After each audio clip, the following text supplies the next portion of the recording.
Hello வணக்கம், welcome to Jothi kitchen. இன்றைக்கி சிகப்பு அரிசியில் கார புட்டு எப்படி செய்யுதுன்னு வீடியோ போடுறோம். வீடியோக்குள்ளே வாங்க பார்க்கலாம். பாருங்கள், முதல்ல மாவு லேசாக நல்லா வாசம் வர வரைக்கும் வறுத்துக்கோங்க. கலர் மாறக்கூடாது.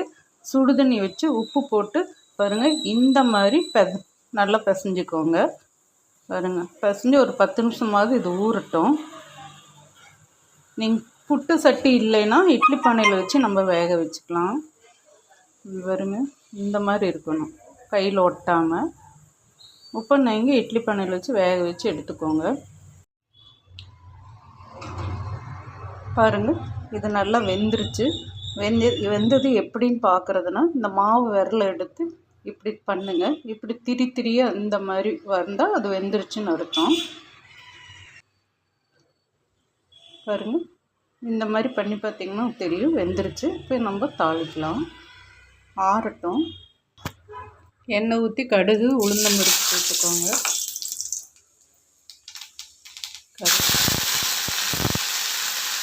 பச்சை மிளகாய்,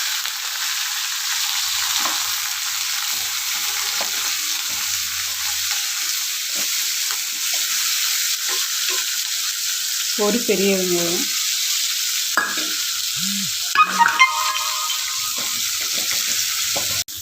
உப்பு போட்டுக்கோங்க. மாவில் உப்பு போட்டிருக்கோம். வெங்காயம் வணங்குறதுக்கு மட்டும் அளவாக உப்பு போட்டுக்கோங்க. மாவில் உப்பு போட்டு தான் வேக வச்சுருக்கோம். நல்லா வதங்கட்டும்.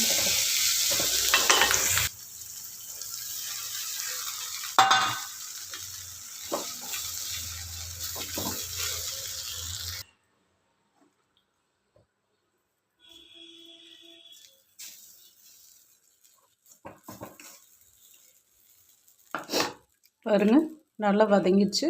உப்பு நம்ம தேங்காய் பூ போட்டுக்கலாம். போட்டு நல்லா கலக்கி விட்டு இறக்கி வச்சுருங்க. சூப்பரான சிகப்பரிசி காரப்புட்டு ரெடி ஆகிடுச்சு. இது சுகர் உள்ளவங்களுக்கு, ப்ரெஷர் உள்ளவங்களுக்குலாம் ரொம்ப நல்லது. நீங்களும் இது மாதிரி செஞ்சு சாப்பிடுங்க.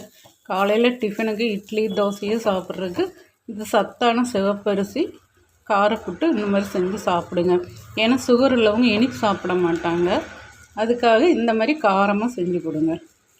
செம்ம டேஸ்ட்டாக இருக்கும், நல்ல மணமாகவும் இருக்குது. நீங்களும் இந்த மாதிரி செஞ்சு பாருங்கள். நன்றி, வணக்கம்.